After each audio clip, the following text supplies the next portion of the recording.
In the tapestry of life, where every thread holds a story, America in black and white emerges as a haven for the voices echoing through the heart of our communities. In this podcast, we wade through the rivers of our collective experiences, celebrating the vibrant hues of change brought forth by the whispers of hope and the roars of action. It's more than just a conversation. It's a journey into the heart of our society, illuminated by the light of those daring to dream and do. Join us, and let your voice be the melody that guides us toward a dawn where every color finds its place in the masterpiece of our shared destiny.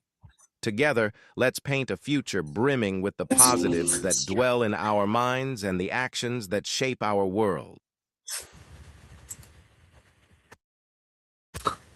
There is something about a quiet stage that tells you the truth. Tonight, there is no guest besides me. There is no one scheduled to walk through that door. And you know what? That is not a loss. That is a calling. Because tonight, the story that needs to be told is too urgent, too sacred, and too long overdue to wait on anyone else. So here I am, just me, this camera, and the full unfiltered truth of where Black America stands in 2026. Welcome to America in Black and White. I am your host, Charles Zachary King, and tonight I carry this one alone. There are nights in this work when you sit on the green room and the chair across from you stays empty. A guest cancels, plans falls through, the world intervenes, and for a lesser show, that would be a problem. But for this show, for this mission, an empty chair is not a setback. It is a signal. And tonight, as we go through and we talk about this signal, it is God, the ancestors, and the moment conspiring together to say, son, they don't need a guest tonight. They need you. They need someone who has been in those communities, someone who has sat with the grieving mothers, walked in the returning citizens, broken bread with entrepreneurs who are building something from nothing. Tonight, that voice is mine, and I'm honored, humbled to bear it. When I look at the landscape of Black America in 2026, I see two things simultaneously, and I refuse to let go of either one of them. I see extraordinary, the innovation, the resilience, the brilliance, the joy, the culture-shaping power of a people who were never supposed to survive and let alone thrive. And I see the wound still open, still bleeding, still ignored by too many of the halls of power. The wealth gap has not closed. The school to prison pipeline still runs. Gun violence still ravages communities that the cameras leave when the story goes cold. Political promises are made on our backs and broken on our time. We're not post-racial. We're not post-struggle. And on a night like tonight, I will not pretend otherwise. This is the state of Black America, and I'm going to speak every word of it into the record. But I also want to remind you and myself who we come from, because running through my veins tonight is the spirit. It's the spirit of the ancestors. And in the closing of this episode, I'm going to honor one of the most electrifying, most controversial, most necessary voices that Black America has ever produced. El-Hajj Malik El-Shabazz. The world knew him as Malcolm X. And whether you agree with every word that he ever said or not, you cannot deny that he loved Black people with a ferocity that shook this nation to its core. Tonight, his legacy is the foundation on which we close, because a man who died fighting for our dignity deserves to be remembered, not in a whisper, but in a roar. So this is the episode I was born to make. Not because a guest fell through, but because sometimes the preacher has to stop waiting for the choir and simply open his mouth. Tonight, the state of Black America will be named, analyzed, mourned, celebrated, and challenged right here in front of God and everybody. This is America in Black and White, Season 4, Episode 109, and I am Charles Zachary King. Let's go to work. I want to thank each and every individual that's here, that's watching. I appreciate you all so much, and I'm glad that those that have been with us from the beginning up to this point. I appreciate you more than you can ever imagine. So as we get into this, I want you guys to take the time to please make sure that not only you're listening, but I would appreciate it if you all will, if there's any commentary or anything you'd like to say to me, please put it in the comments and we'll go from there. So let me begin where the foundation lives, in the economy. In the economy. That's first and foremost. Because everything else we talk about tonight, education, safety, political power, mental health, all of this shaped by whom controls the money and who doesn't. And the data in 2026 is still telling us a story that should make every American uncomfortable. The racial wealth gap between Black and white households in this country remains amongst the widest of any measurable divide in our society. Black home ownership rates continue to lag behind their white counterparts by nearly 30 percentage points.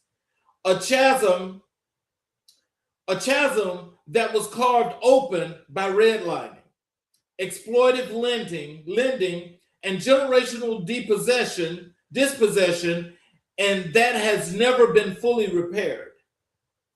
When we talk about wealth inequality, we're talking about choices. We're talking about a system that was designed deliberately and consciously to keep Black families from building the kind of intergenerational wealth that turns a family's fate around forever.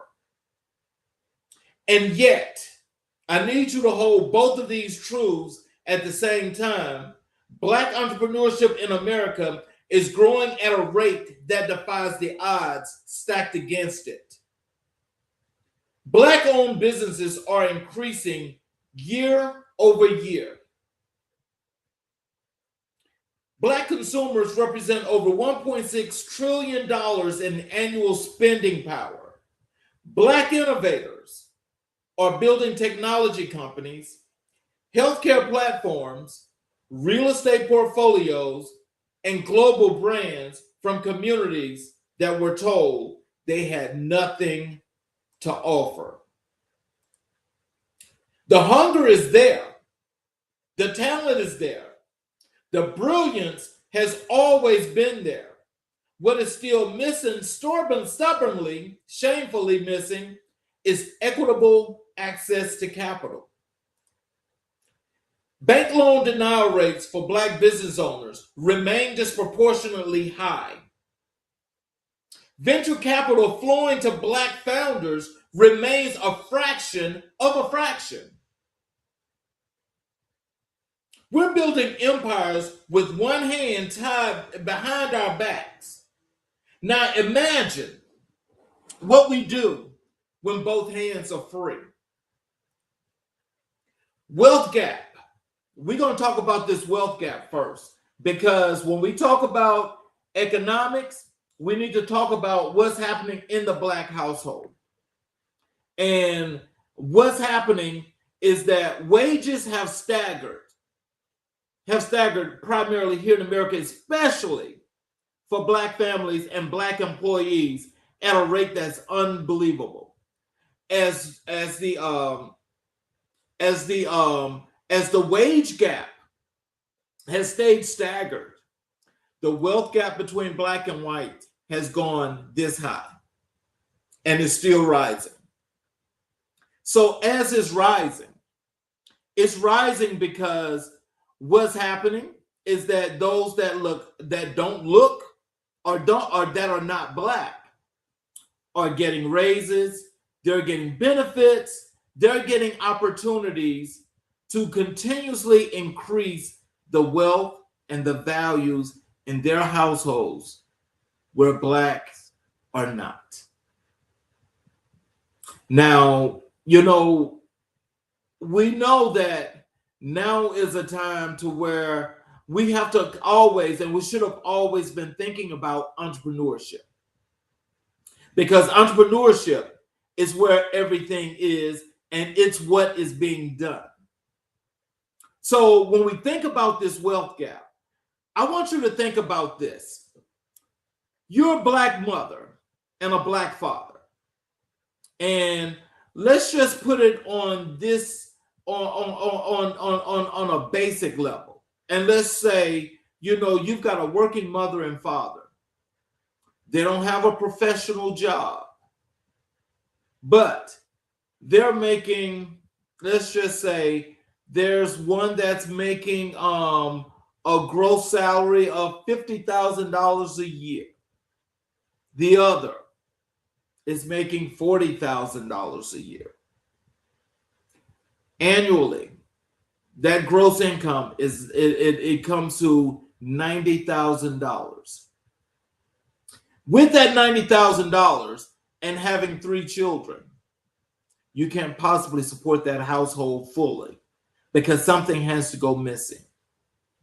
And what's lacking is not that this family is not working to make themselves better, but it's the fact of knowing that they're working for survival. So as they're working for survival, to survive, then you got this company that's benefiting off all this labor. They're keeping these profits, but they're asking these employees to do more. Now that sounds like something that most of us can say happens all the time, but that does not make that right. Because if a company is really benefiting off the labor of its employees, then I would think that if you want to continuously to have a successful company, then that means that you would do right by your employees. So what that means is that when you get to this situation that you've got people that need more money, they're working longer hours and still getting lesser pay. That's wrong on all levels. We could talk about more morality. We could talk about lawfully. We could talk about many, many ways that this is wrong, because what you have to remember, we know that companies are here to do one thing, and that is to make money. They're here for profit. There's nothing wrong with that. That's the American way, supposedly, quote unquote. Capitalism is what they call it. So just think about this in this process. When we talk about wealth gap, the median white family wealth is approximately 7 to 8 times greater than the median of Black family wealth. This disparity has persisted for decades Despite economic growth in the broader economy, we must name it as the structural consequence. It is not a personal failure. And the reason why we're calling it that is because, no, it's not a personal failure, you know. But when we talk about skills and we talk about the things that people need in order to survive, that means that when they go out and they do this labor, they're supposed to benefit from that labor with these wages. But that's not the way it works.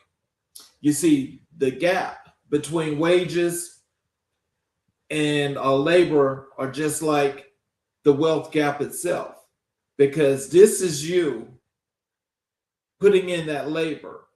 That wealth gap is here, but your income is here. So with that, how dare you think that you're going to get ahead, because you're not. You're not. This is why I mentioned in this opening dialogue about entrepreneurship, because Black entrepreneurship is up astronomically. And, you know, they're always talking about pulling yourself up by your bootstraps, right? Excuse me. So if you pull yourself up by your bootstraps, then what that means is when you go out and you create your own lane, you don't have to worry about that. But when you're going out and you create your own lane, what you're going to have to do is you got to remember that if you're going to go out there, you're going to step out on that faith, because you know what you're capable of, you know what your value is, you know what you bring to the table. Just when you do that, you got to be mindful of a few things. That main thing is this: nobody knows everything. Just make sure that there are reliable sources to help you to continue to move forward in that path. Excuse me. And so the thing is, when we talk about this wealth gap, you know, this is very important, because most parents can't afford to, Black parents can't afford to send children to college. They can't afford to pay for a lot of these certification programs, which is why these kids need to know what programs they can get into that's going to keep them debt free. Because colleges and universities have gone over the top with pricing. Pricing is extremely high now, going to most of these colleges and universities. And it's not about, oh, well, you know, this is just the way it is. This is what they're doing because they're making more money off of you than you can ever imagine. Which for some, they say, college is just not worth doing. And in most cases, they're right. The next thing we're going to talk about is home ownership. Home ownership in Black America is down. That's right, it's down. And we know it's going to be down at about right now anyway, because of interest rates. Interest rates are so high that even if you've got good credit, you're still paying more than usual for a down payment or whatever goes with the essentials of closing on your deal.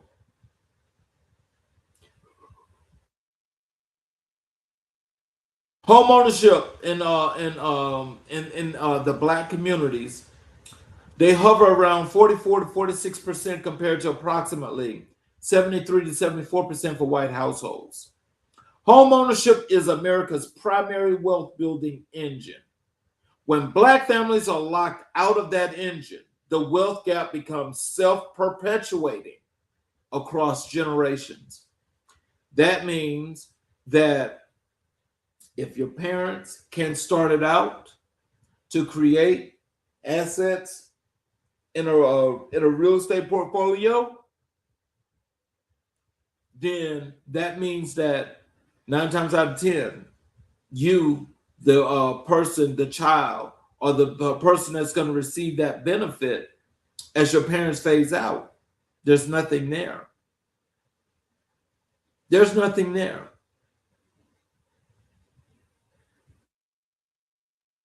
Now, the thing that most will say is you need to be saving your money.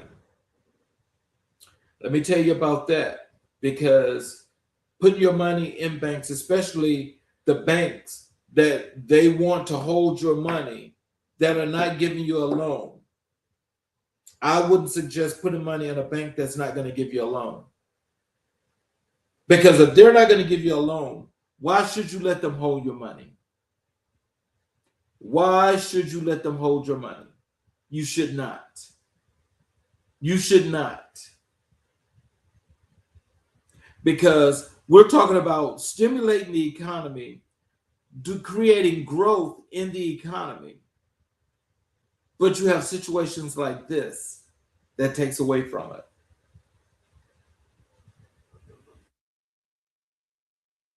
I'm going to say to you, and I mean this, is that, the state of Black America right now at this point, where we've got this serious problem with the wealth gap, we've got this serious issue here with home ownership. All of this is leading to one thing, and that is stimulating the economy in the right way. And we'll get further into this, because I just want to put these pressure points out here in the beginning, because you need to understand also that if this economy was working for you, we wouldn't be having this issue, nor would we be having this discussion.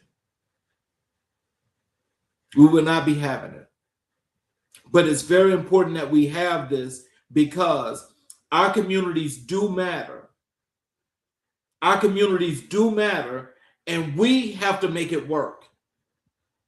We have to unify, and we have to take that $1.6 trillion spending power that we have. We've got to take that, and we've got to invest that in our communities.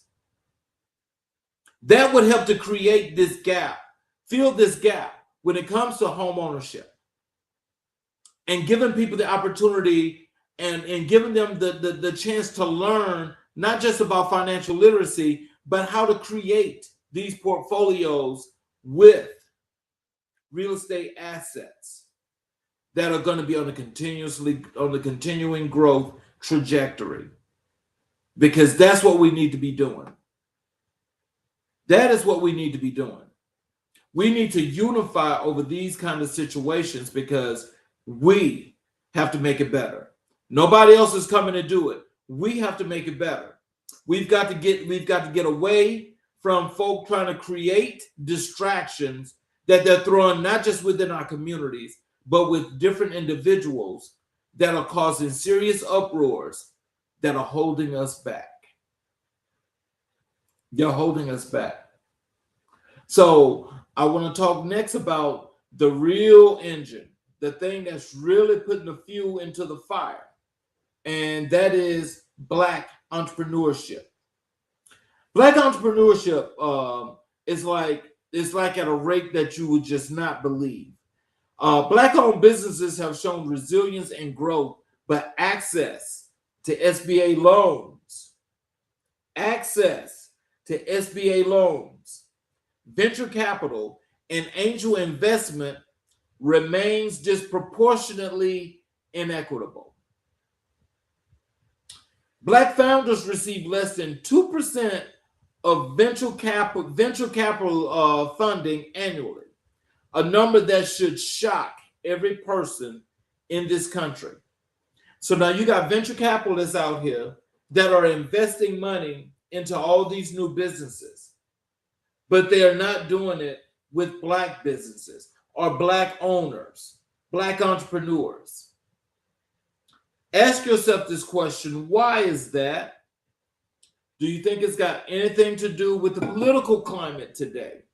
Because what's happening right now is that, it seems like this is what it looks like. And so if anyone begs to differ, you can tell me something better. I would appreciate it. But what it looks like to me is that as long as there's the keep away from Black people, despite what you do, what industry you're in, and you're keeping the money away, you're keeping away the growth. You're keeping away the generational wealth. You're keeping those opportunities away because of whatever.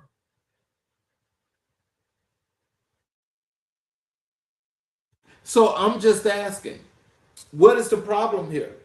Why is it that, when it comes to Black entrepreneurship, why is there such a staggering number that is so low that we can't get SBA loans? You can't say we all have bad credit, but that's something for us to think about, because I'm telling you, this happens with unification. Unification. That's the word of the night. Unification. Unification, because I'm telling you, together we stand, divided we fall, but the structure that we put together when we are together is like none other. That in itself puts you back in control. So I want to talk about the labor force disparities. Black unemployment consistently runs at approximately double the rate of white unemployment, a pattern that has held through recessions and recoveries alike. So this is not a coincidence, it's a structural reality that requires structural solutions. So it don't care about the economy being weak, it don't care about the economy being strong. Black unemployment, or the disparities in Black employment, have always been the same, and sometimes they grow, and a lot of times they just go back to equilibrium, a break-even point. We've got to do something about this, because this is not helping, it's hurting. And so what I do know is that I have a comment here in the chat from Limitless Living. And let me just put this on the screen, because this looks pretty interesting. It says that, I know growing up, I was never taught passive income or how opening up a business can benefit me or the advantages of opening a business. You're right. We didn't have access to the banks or financial institutions because we didn't know how to get those loans or access to capital we need. Well, I'm going to say this to you, Limitless Living. To some extent, that is true. But, what holds true now is that shouldn't be, because as these loans are out there and people are having access to capital, it's still in the Black community, the access to capital is little to none. That's the issue there. And and as you so rightly put it, a lot of us don't understand and didn't understand what it was like to build a business and to go and take out a business loan. A lot of us did not, but an enormous amount of us do now. And the same issue is still here. Now, as we were talking about the labor force and the labor disparities are even worse. Because why does Black unemployment always consistently rise to the top and nobody else? That's a problem. And we've got to figure out how to solve that. We've got to solve that, because right now, in these trying times here in 2026, we don't know what the outcome is going to be as we head down towards the end of the year. We should be doing this like yesterday. That means that we should be unifying and building, coming up with plans in our communities to make sure we build each and every community around this country. Each and every community. For me, that's disparaging. It's disappointing because there's a few of us that are actually trying this, trying to get out and trying to motivate and inspire to get people in our communities get out and do what they need to do. But a lot of people are just not listening.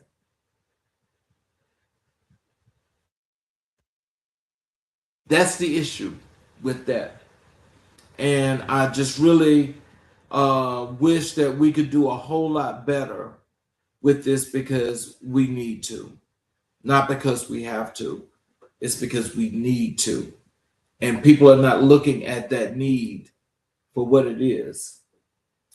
So let's talk about the rising Black middle class under threat, because I think that's been taken down from a while ago when there was a Black middle class. It's no longer existent. It is no longer existent. There's a growing Black professional class, and it is real, but it is also fragile. One health crisis, one job loss, one predatory lending trap away from regression. Without a policy protection and community infrastructure, gains can be erased in a single generation. This means all of our young people are in harm's way. And we have to do something in order to change that. Because opportunity, for one, has to be there, but the innovativeness of these young people has got to be let out. It's got to be set free, because they've got to have the ability to go out to create and build and make a way that's going to provide work and jobs for those that really, really need them, especially in those underserved and marginalized communities. So I asked this question: when we talk about the rising Black middle class that's under threat, do you guys still see it as the same, or is that changing? Last point on this is I want to ask you guys to tell me, what does liberation look like? What does liberation look like? Because when we think about being liberated, there are so many things that we can do, but it seems like we're not taking advantage of it. We have to take advantage of these situations because, nobody's giving us anything, but those opportunities that are there that we see, we have to take advantage of those. We have to be opportunistic, and we have to force that action in order to make things happen. If we're not forcing the action, nothing's happening. And if nothing's happening, then what are we doing? Because that in itself is nonsensical.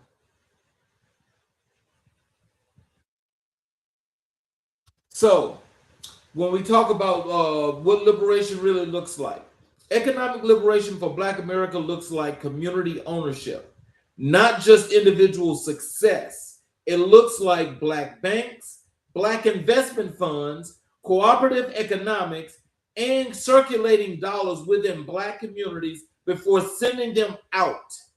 Buy Black is not a slogan, it is a survival strategy. Why are we not keeping our money in our communities? Why are we not investing in our communities? When we're not investing in our communities, believe me, it gives people the opportunity. These local, county, and state governments and federal governments, they come in and they just gentrify our communities. take what they want. Take what they want at will. And when they take what they want, there's nothing stopping them because now it's too late. It's too late to stop them because they've already started it. And they've already started because nobody actually went down to see what the plans were for the city. But it's always a true fact to know this. Wherever there are Black communities, that property has got some real serious value to it, and it's always taken.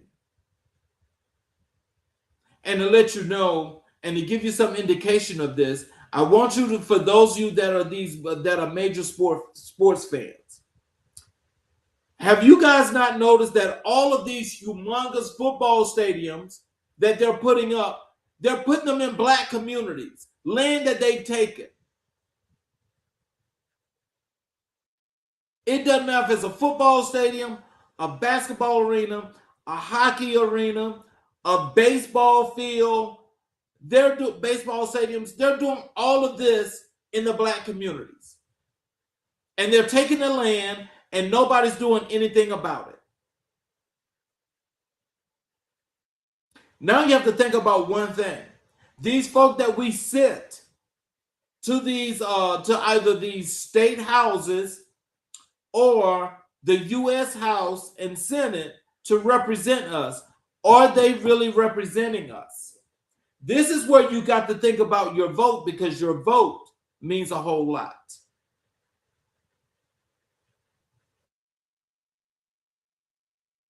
Somebody's got to know that we're not doing our due diligence.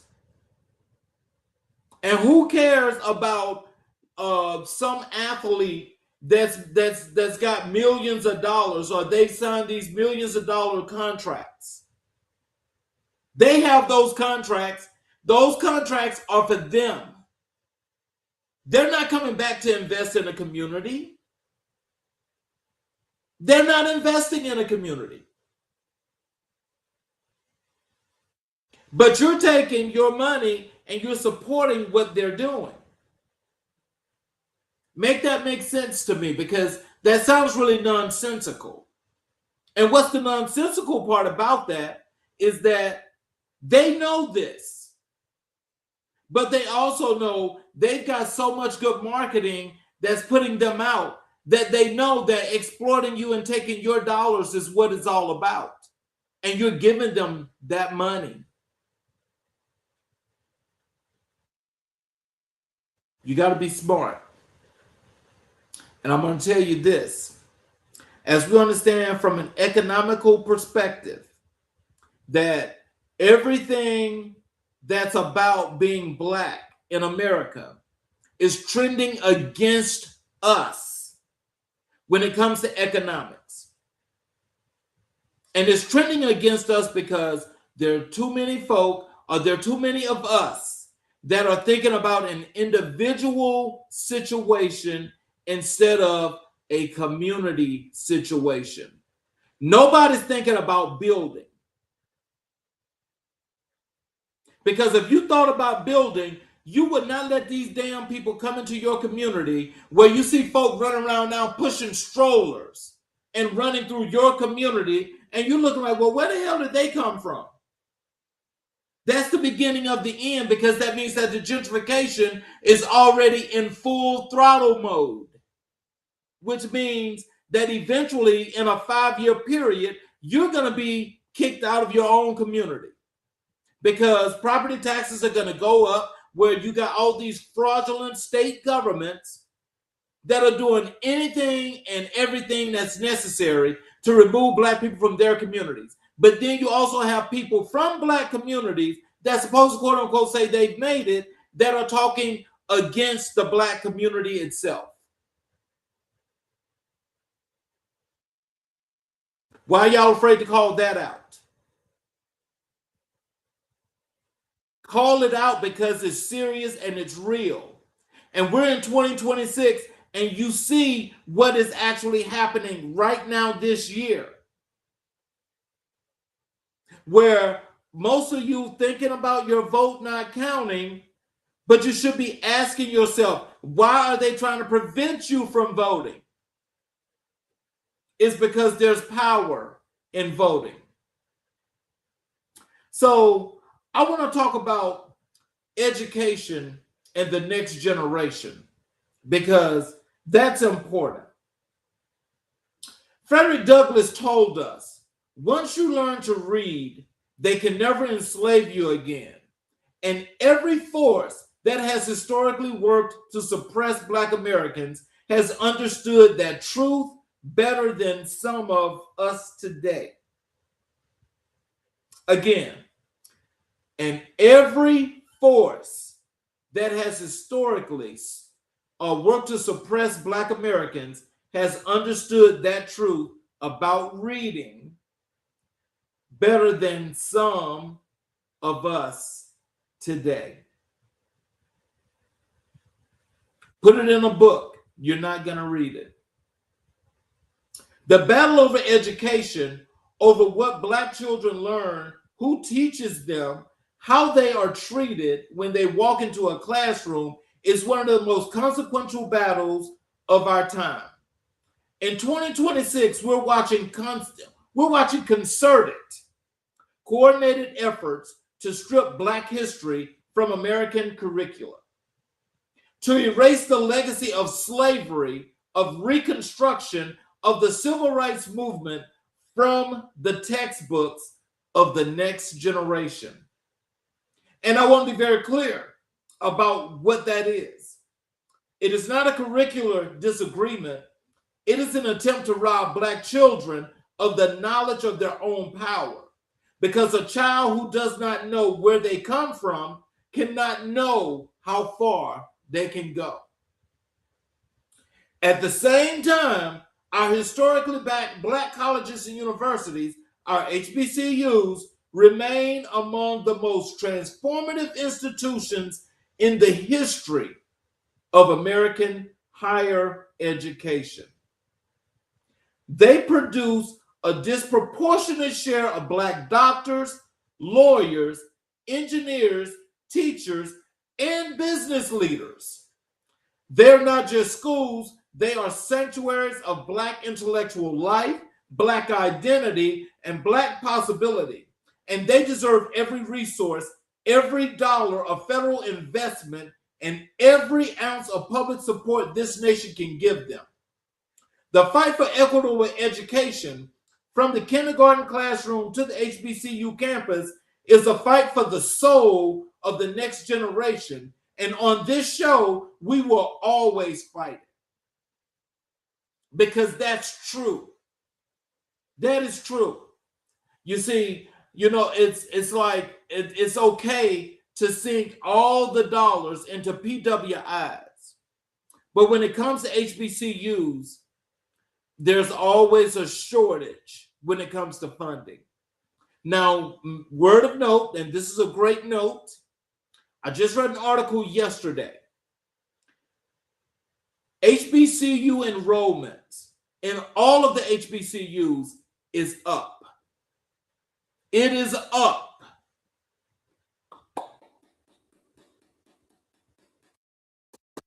Yes. But what you also need to know is that at Harvard, Yale, and Penn, enrollment is down. I want you to let that sink in. It's down.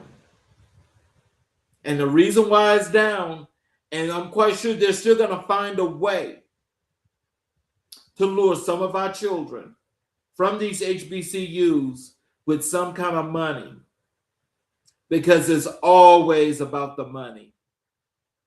It's always about the money.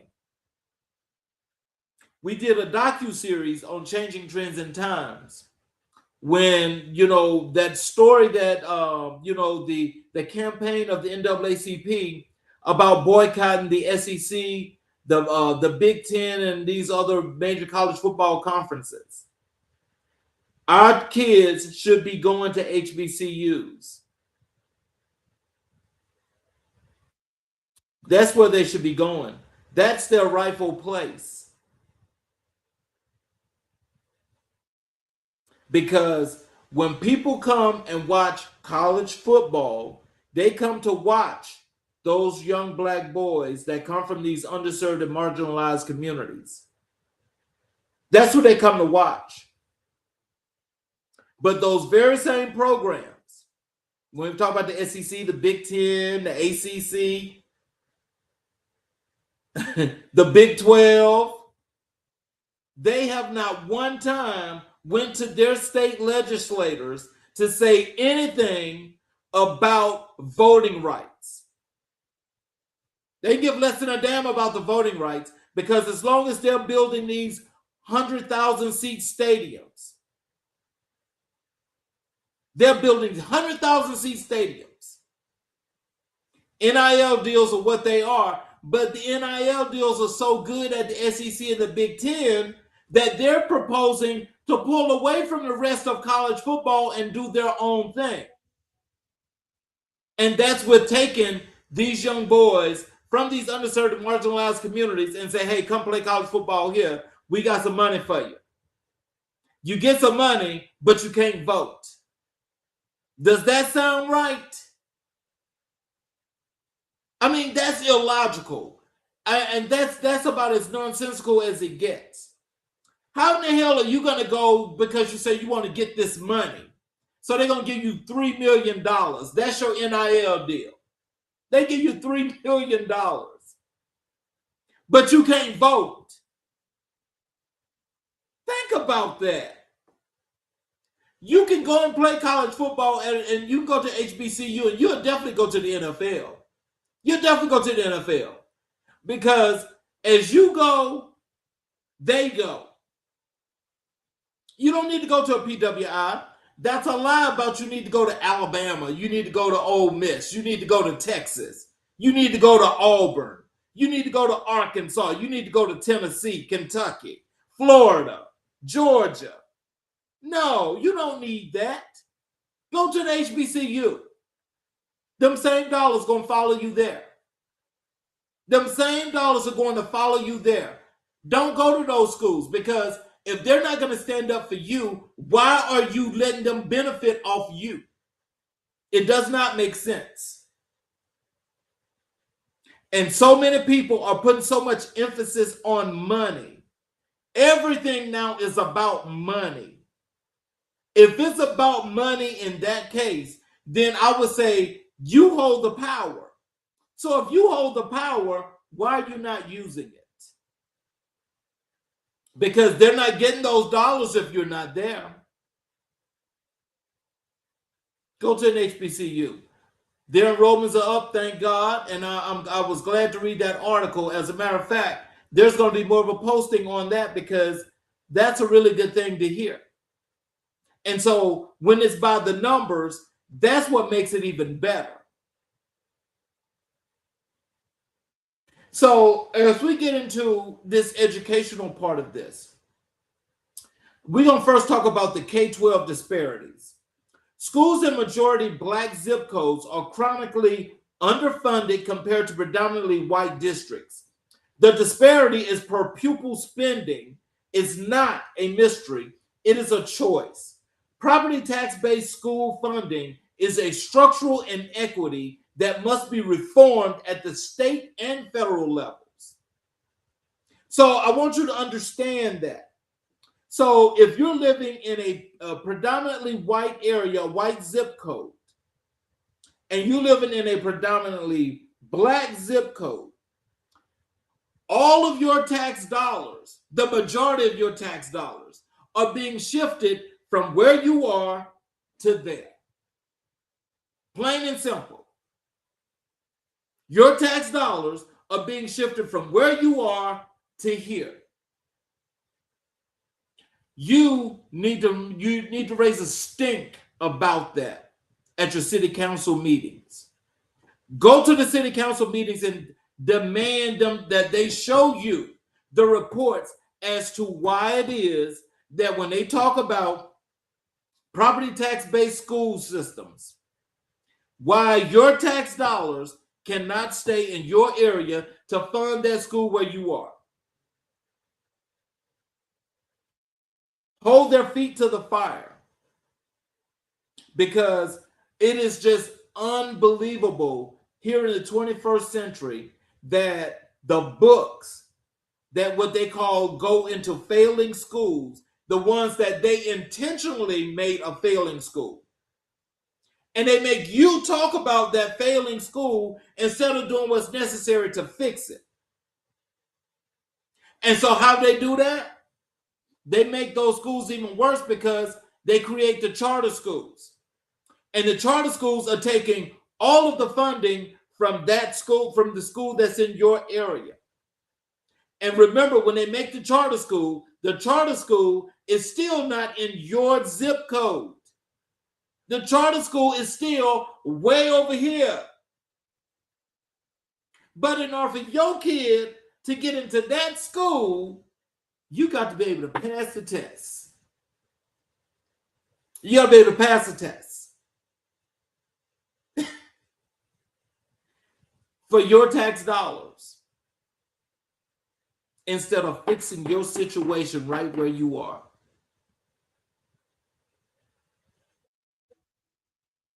These folk will never ever change.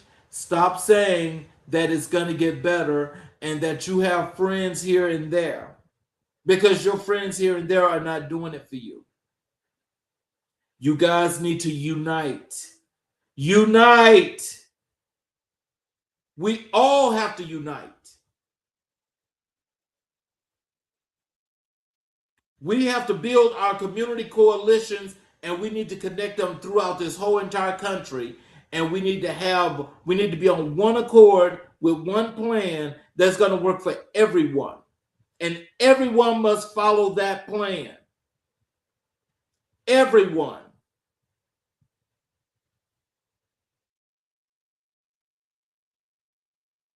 And stop having folk telling you that you can't unite with too many black people, and all of a sudden you get scared because you say, oh, they're going to kill you. Really? I don't know. I'm really disappointed. You know, I'm really hurt that we've got so many people that are still not doing what they need to do in order to help in building our communities. Because we're about building our communities. And education and our kids for the next generation means more than anything. They are the real state of Black America. And if they're losing, then we've already lost. We can't have that. We've got to set this new standard, this real standard, a concrete standard that's going to build the education system for our kids to go forever and ever and ever and ever. That is the purpose of this ecosystem, is because as we do our history and our history is archived, believe me, that's going nowhere but here. Nobody else has access to that. They cannot change this history.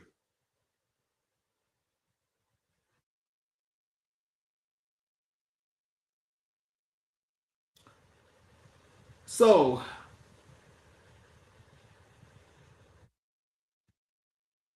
I can tell you this. I know that there's a lot of folk that might not agree with what's being talked about. You might not agree, but the truth is just the truth. And instead of coming up with an excuse, come up with a solution, because we need to be solution based. We need to be solution based. So the school to prison pipeline. Black students are suspended and expelled at rates disproportionate to their share of student population. Zero tolerance policies that criminalize normal adolescence behavior have funneled generations of Black youth into the juvenile and criminal justice system. Dismantling the pipeline requires restorative justice practices, counselors over cops, and community-based discipline models. This is what we need to be talking about. Because again, this is another disruptor that's taking place in the education system that has no place of being there. Anytime you go to school, we know that the school has got what they call its rules and its regulations. But in that process, you don't actually have a focal and a moray where you enforce more of the rules and laws against one than you do the other. Because that right there in itself shows the inequities of the system. So again, there's more work that needs to be done. And as we talk about restorative justice is definitely what needs to happen. But as it happens, let me just tell you this. You know, it may be a tough thing, but if it's worth doing and there's results there, then that means it's worth having. So this is where we all, again, and I call it we, that's where unification comes in. There's no need to be afraid of what's real, because what's real is going to be. And if we continue to sit back and say, okay, well, this is how that works, well, we're just not going to worry about it, then it only brings up more and more problems. Because there ain't nothing that says that you have to sit back and you have to let all of this rule you and control you and have you saying that you're just not going to worry about this and it's just going to work itself out. That's crazy talk. That's crazy talk. Because that's not even the way life works. And so the digital divide, despite the proliferation of technology, meaningful broadband access gaps persist in low-income, predominantly Black neighborhoods. In an area when quality education increasingly requires a reliable internet connection and a device, digital inequity is educational inequity, full stop. Plain and simple. Kids need a computer, they need strong internet. In those Black communities, low-income Black communities, there's a broadband issue. The fiber optics are not as good, or they're not actually getting through.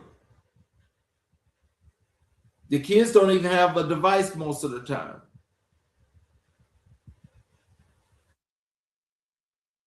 So you got to do something about that. I really wish that this could be, that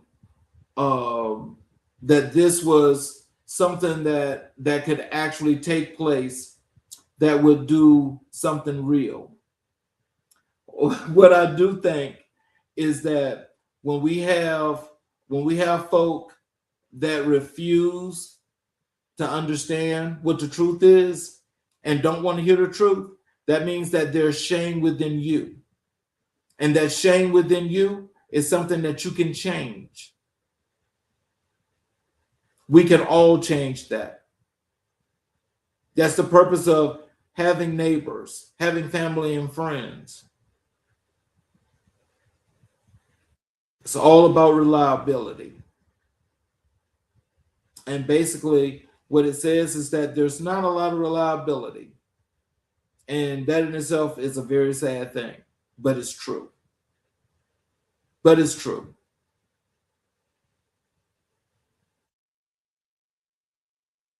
But it's true. And as we look again, I just hope and I always remain optimistic. I hope that as you go into, by the end of this year, that there is a change. I'm hoping and praying that there is a change. Because right now, I doubt very seriously the trajectory of where this country is going right now, that if it continues by the end of this year, if it's sustainable. It's already bad enough that the GDP is less than what the debt is. So that's telling you right there, that's a very deep problem. Black teachers matter. Research consistently shows that Black students who have at least one Black teacher are more likely to graduate and pursue higher education.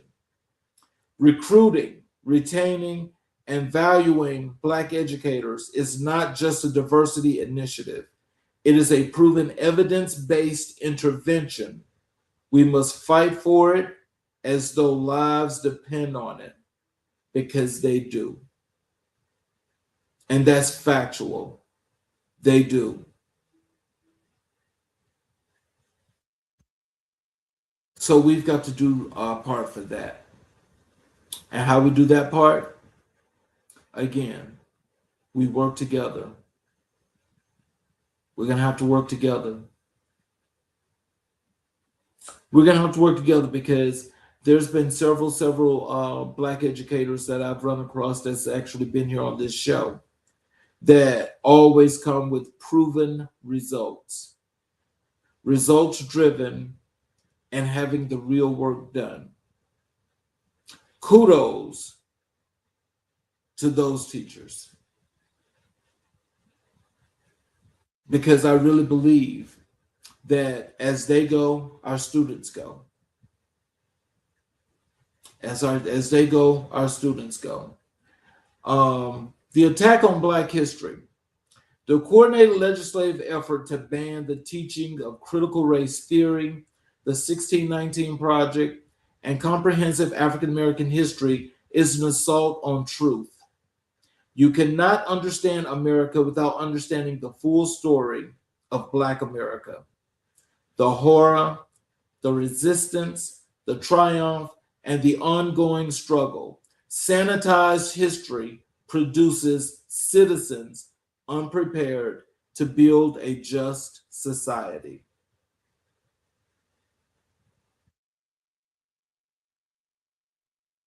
Now, how many of you were offended when they started banning books and pulling books out of these different schools? What did any of you have to think about when it comes to how this actually looked? As far as what you know of what you learned in school.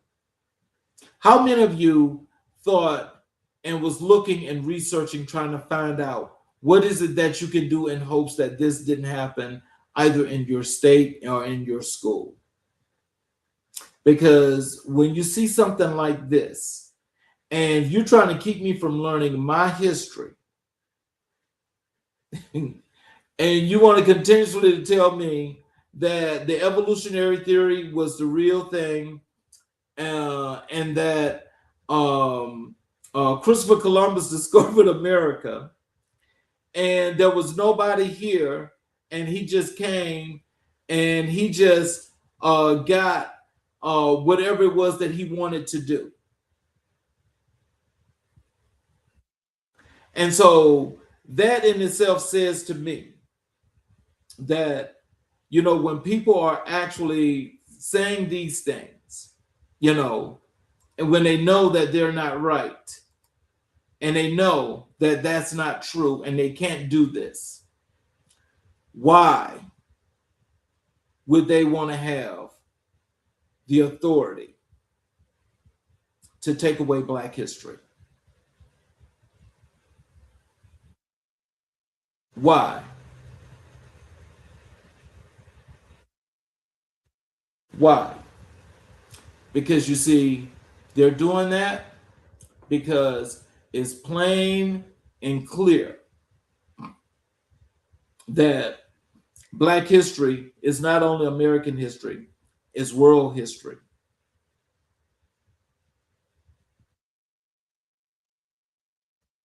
It's how you get here. It's how they got here. But banning books and changing the curriculum to take away everything that talks about Black history, I don't agree with that. None of us should, but it's true. This is the real truth. You all know that. So if you know that, then what do you do? What do you do? Do you come up with a system that maybe you can homeschool your child and you teach your child yourself? Or do you continuously let them go to a school that they're going to continue to take resources away from and make it a fail-safe system that they're happy with?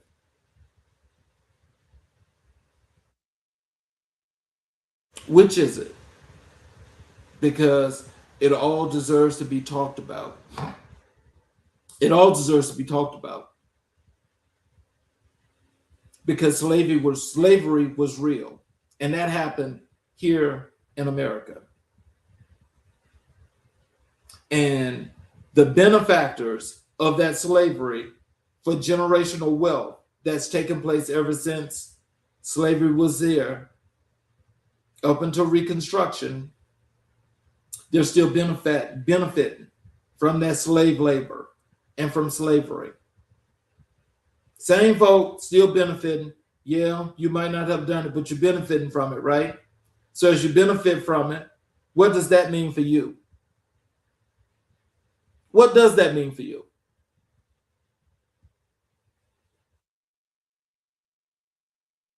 Because I doubt very seriously most of you that are benefiting from that are going to actually be honest enough to say that this was wrong. I should not have this. We should not have this. And this should be given back because that's all stolen. It's all stolen. And again, tough conversation, but the truth. But the truth. This is nothing but the truth. And I'm sorry if it hurts a lot of people, but it shouldn't hurt. What it should do is it should awaken your senses and your mind to say, we need to do something about this because this is wrong. But it starts at the very, very top. At the very, very top. And it flows down. So all of this learned behavior is just on a continuum. And this is what it gets us.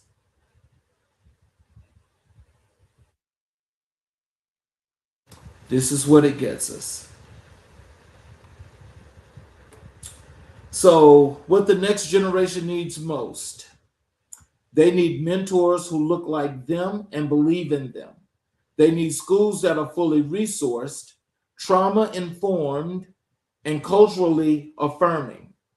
They need to know their history in all its complexity and glory. And they need adults in this community, in this generation, to fight for them with the same ferocity that they fight for anything else they love. So now, this is where we need all people, all hands on deck, to come forward, mentor, and teach this new generation going forward what it is they need to know, what to do, how to do it, when to do it, why to do it, and why it is so important. We need that from everyone. From everyone.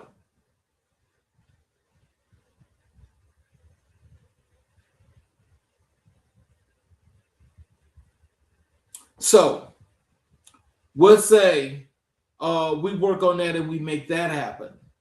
Can we do that? So, now we're going to talk about violence, safety, and community survival, because our communities have faced a lot of violence, they're unsafe, and the survival is definitely not been one of the highest parts of what's happening there. This is the part of the conversation that breaks my heart and steals my resolve at the same time.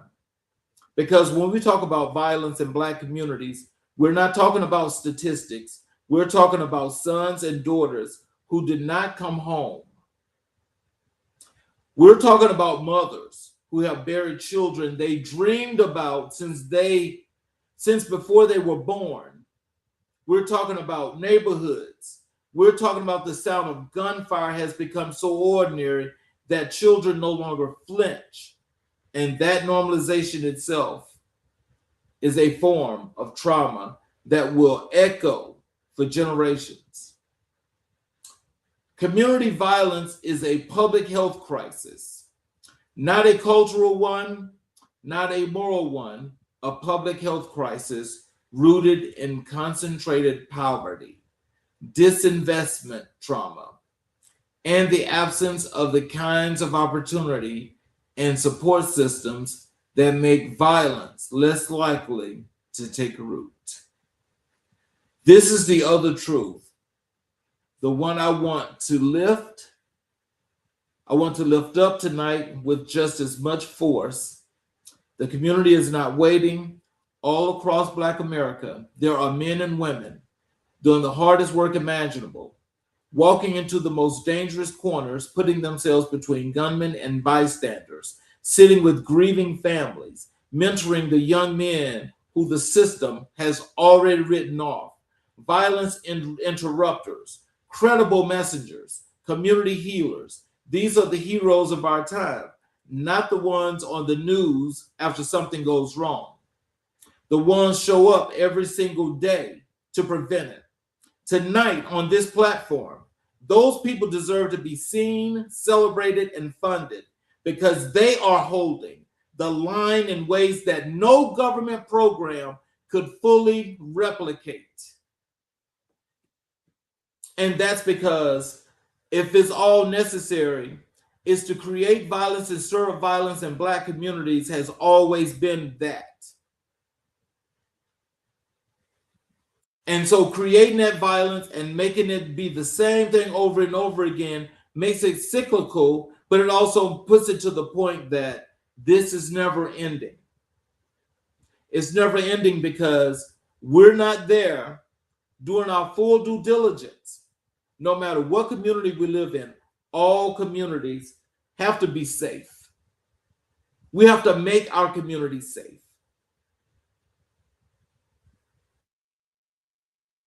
We don't need no one else to do that. We can do that.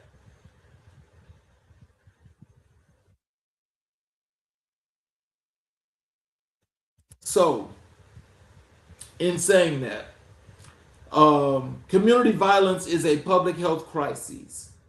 The Centers for Disease Control and Prevention classifies community violence as a public health issue requiring public health solutions. Prevention, early intervention, treatment, and long-term recovery. Policing alone has never solved violence. It never will. Investment in community infrastructure is the medicine. So, with that being said, and knowing that there's a lack of resources and there's mass confusion all over the place, and people are just doing different things in a lot of our communities. How should we work on making this a better place, making things a whole lot safer for people in all of our communities? What are we going to do? What are we going to do? We've got to do something about this because the violence is just overwhelming. It is overwhelming. And so as it's overwhelming, it's causing problems for everybody.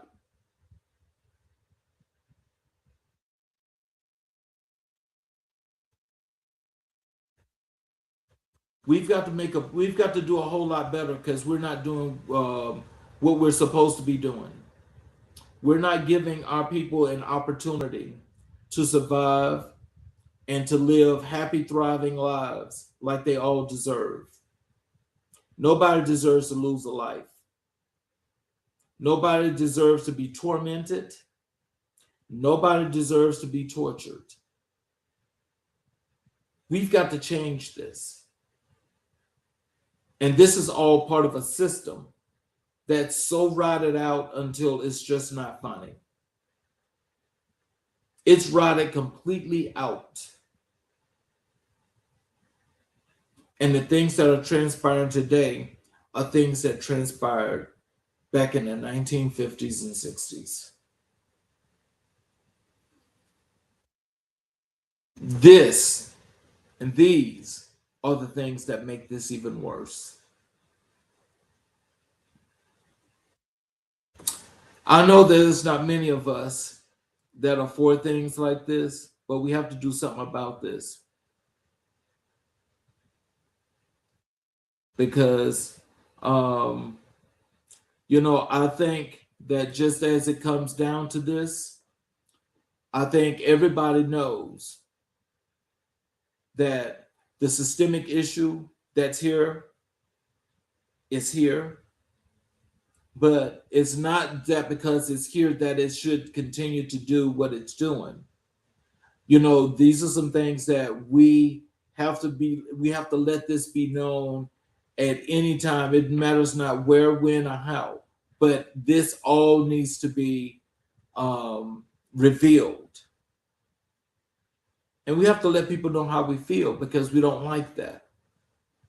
But because we don't like it, that don't mean that it's going to stop.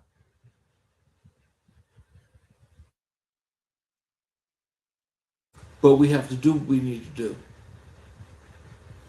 So my thing is, as this is going on, we've got to make things better for ourselves. So I'm asking you all, let's come up with a plan so we can make this happen. Let's talk about these gun violence statistics. Black Americans are disproportionately affected by gun violence. Black men between the ages of 15 and 34 face homicide rates that are tragically elevated compared to the generation population, a gap driven by disinvestment and concentrated disadvantages, not by any characteristic of Black people themselves. We must peace. We must be precise about causes and resist the urge to make pathologically the victims. So we've got to do what we got to do when we talk about this gun violence, because we don't need guns all over the place in every community. And they just pop up and all of a sudden people are just being shot for no reason. That's not a good thing. I know it's not everybody, but still, it's one of those things that just not needed. Because I think there's every individual that's seen something of the sort of this on their television can say one thing, and that is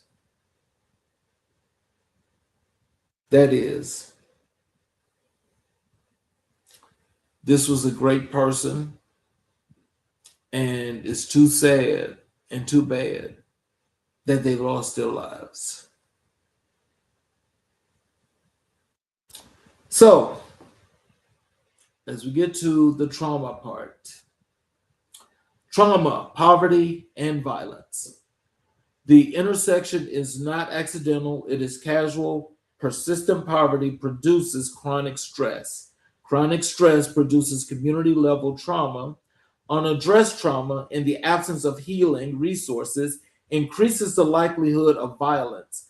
Break one link in that chain with jobs, with housing, with counseling, with mentorship, and the entire chain weakens.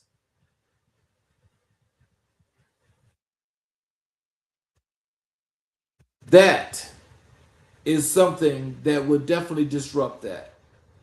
But how do we make that part happen? Because it definitely deserves to be gone.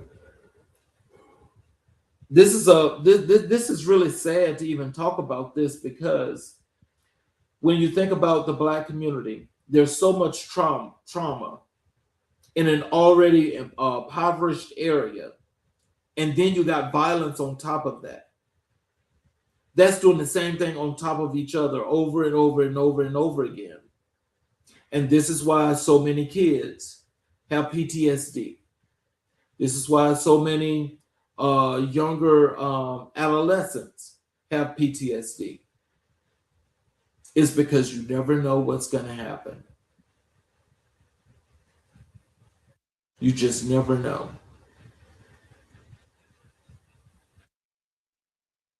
So, with that being said, what communities, not just governments, can do? Communities cannot wait for government to solve what government has, in many cases, helped create. Block clubs, peace walks, community fridges, mentorship programs, faith-based outreach, youth employment initiatives. These are not supplements to real solutions. They are real solutions, and they work when they are resourced and respected.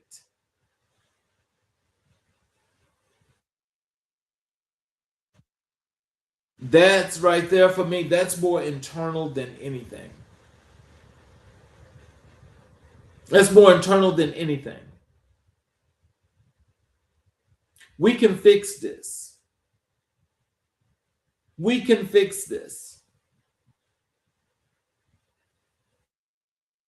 We all just have to unify together, come up with that plan and make it happen. Because if it was, because if people wanted to sit around and rely and wait on the government to help you, that's the wrong thing. Because the government will just let you go ahead and kill yourself and take all the property.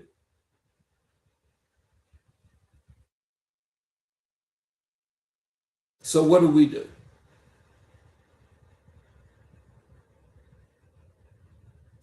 I think this right now is the time that we have to do all the things within our power that we can control, and that we have all of the main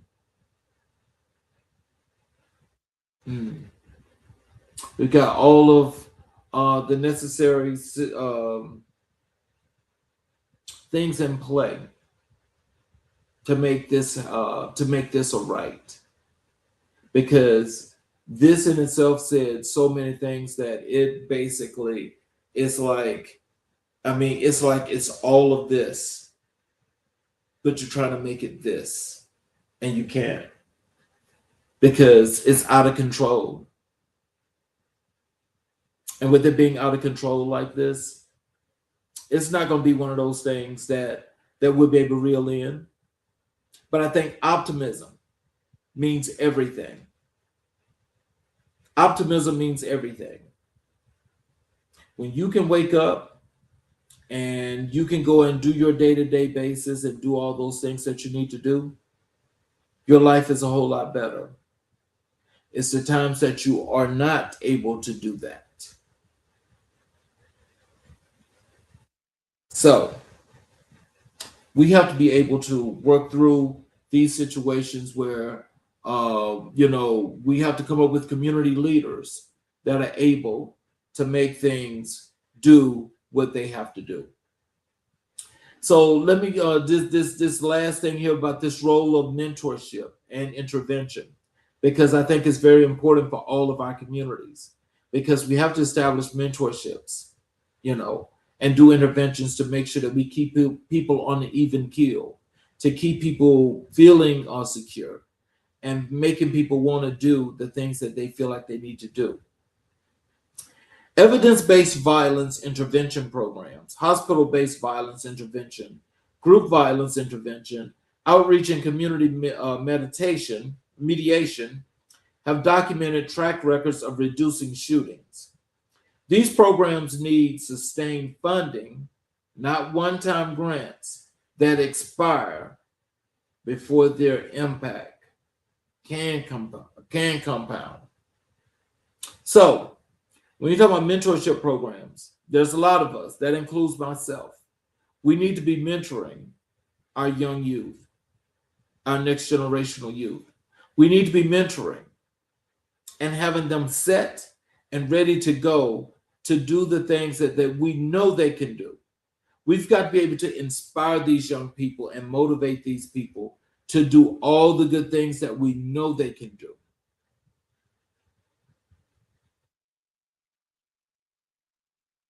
And we can do those things. We can do those things like it's nothing. Because let me tell you, as you know, we put out different things. You know, we're trying to establish what a mentorship program looks like here on this platform, because we want to have mentors that are going to be able to collaborate and work with several different organizations, community-based organizations, that deserve and need this kind of help in order to build a stronger infrastructure around community. And so let me tell you what my personal call to action is. My personal call to action is this. I'm asking every person watching tonight to do something. Not a big thing, something. Check on the young man in your neighborhood who seems lost. Volunteer at a mentorship program. Donate to a local organization doing intervention work. Show up.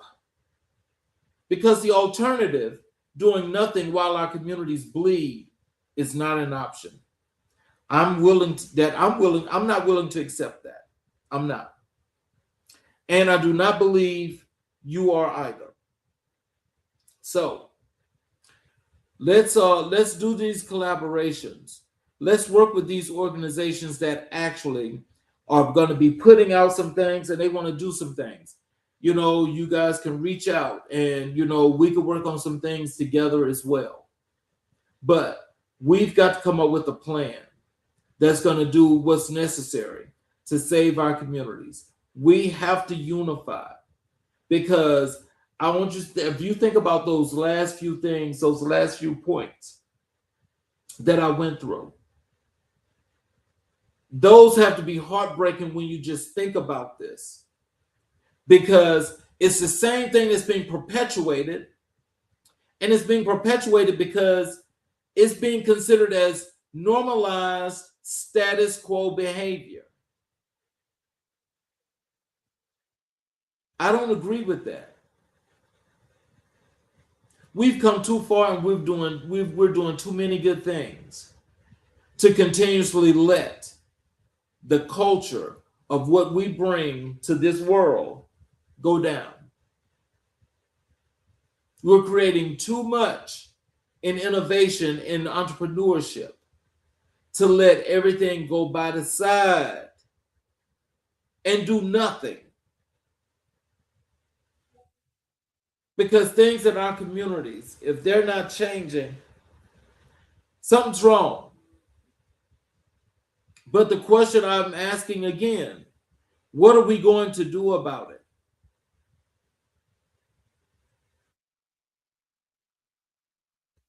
I mean, we have to get together and we have to do something. So we've got to do a really big collaboration. But we've got to come down with a real, and I mean a real, program that's going to do what's necessary to help these young people in our communities. I am all about community. I am all about safety. I'm all about culture. I'm all about education. I'm all about upward mobility. I am all about entrepreneurship. I'm all about economic development. I'm about education. I'm about all those things. But don't unfairly make it a disproportionate situation that I can't learn or it's not accepted for what has happened or transpired to me, my community, and my people to go forward. No, that's not going to happen. And I just say that if there's anything that we need to do is we need to work together, because we need to stop this before it really turns into obliteration. And that is what I think is the real goal, is to totally destroy all of our communities.